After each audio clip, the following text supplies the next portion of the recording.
Win कर जाती हूँ, लेकिन प्रॉब्लम तब आती है कि जब कुछ इश्यूज़ है, जैसे कि आपका जो कश्मीर का लैंड का कोई इशू है या फिर तो उन इश्यूज़ पे मैं नहीं बोल पाती हूँ, तो उसको डिस्क्राइब करेंगे या उसका सोल्यूशन बताएंगे तो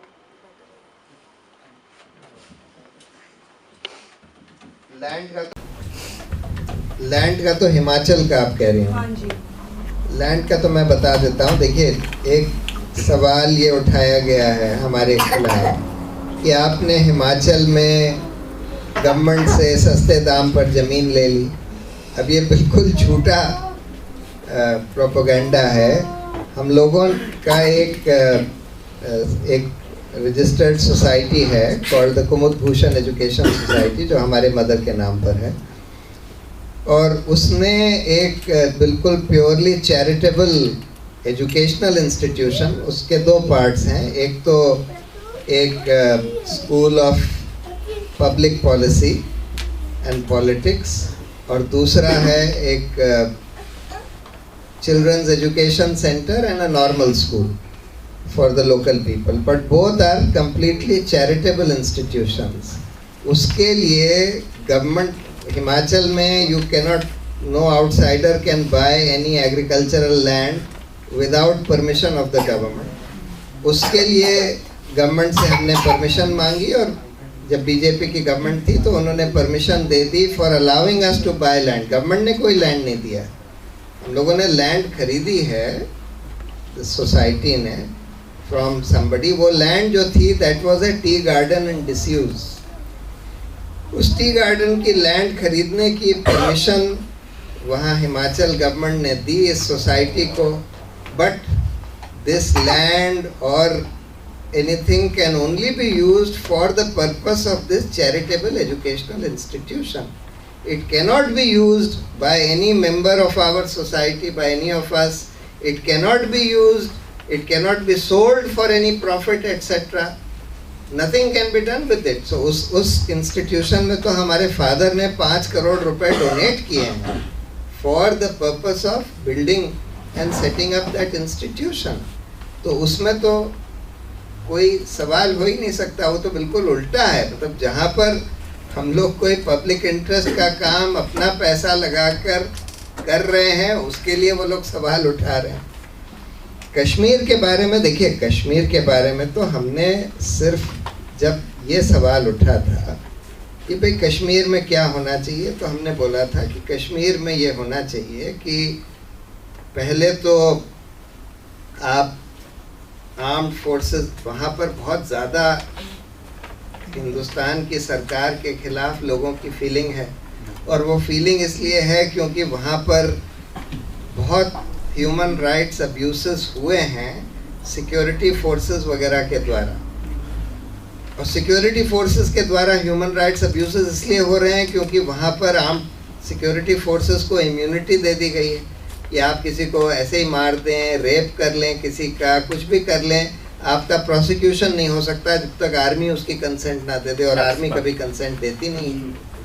तो इसलिए हम लोग शुरू से ये कहते आ रहे हैं कि भाई इसका कोई रैशनल नहीं है armed forces special powers act को वहाँ लगाने का या कहीं पर भी लगाने का।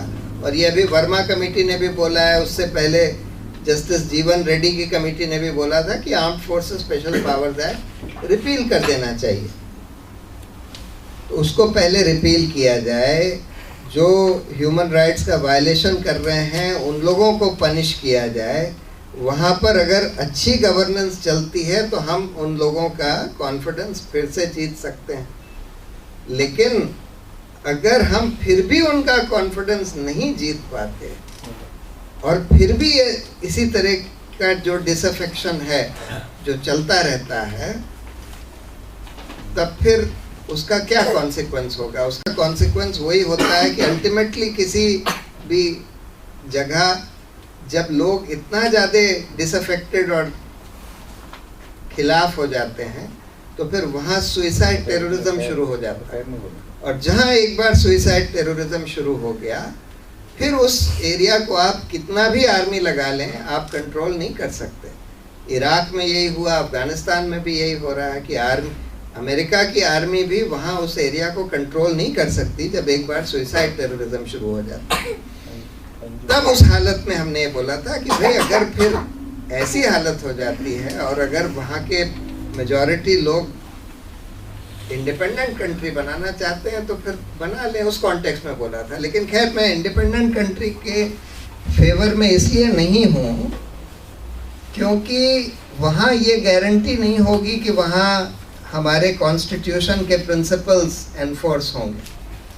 हमारे कॉन्स्टिट्यूशन में तो सब कुछ गारंटीड है, माइनॉरिटी राइट्स, ह्यूमन राइट्स वगैरह। ये दूसरी बात है कि ये armed forces special powers act उसको नाकाम कर रहा है क्योंकि ह्यूमन राइट्स का वायलेशन प्रमोट कर रहा है। तो कायदे से अगर हम कॉन्स्टिट्यूशन को एनफोर्स करें तो फिर कश्मीर में जिस तरह के ह्यूमन राइट्स वायलेशंस हो रहे हैं वो नहीं हो पाएंगे। इसलिए करेक्ट चीज़ तो यही है कि सेसेशन तो हम लोगों को नहीं अलाउ करना चाहिए, क्योंकि सेसेशन होने में तो फिर ये प्रॉब्लम होती है कि फिर पता नहीं वो लोग उन प्रिंसिपल्स को मानेंगे कि नहीं मानेंगे। हमारे यहाँ तो कम से कम संविधान है, उसमें ये प्रिंसिपल्स बिल्कुल एम्बेडेड हैं ह्यूमन राइट्स के, माइनॉरिटी राइट्स के।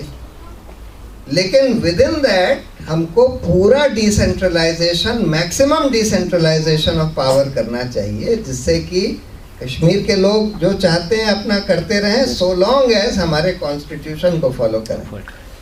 But that is just for Kashmir only or for any other state? पूरे कंट्री, सारे पूरे कंट्री में यही होना चाहिए कि maximum decentralisation, maximum autonomy and however strict adherence to the basic principles of the constitution.